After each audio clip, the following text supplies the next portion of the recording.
So behind me here, you can see the image of Hurricane Kirk, which is actually still classed as a hurricane over the Atlantic Ocean at the moment. Now, they reckon by the time it gets to the UK and sort of like mainland Spain, because you can see the path of it behind me there, you can't actually see the UK because it's covered by cloud.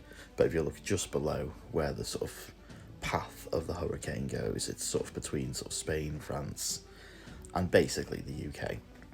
Now, they reckon by the time it gets to the UK, it's going to be more like a bad storm, but they do think it's going to be a pretty bad storm by the looks of things.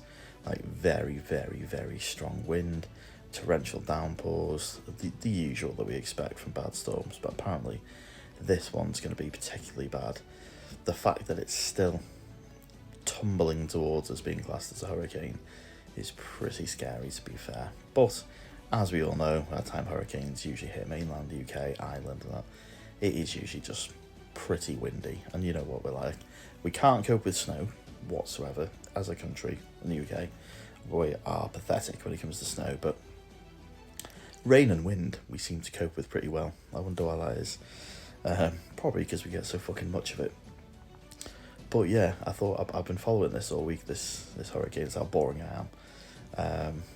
And yeah, it does look like we are going to get battered quite a lot by it. Like I said, it's going to be like a bad storm rather than a hurricane by the time it hits us,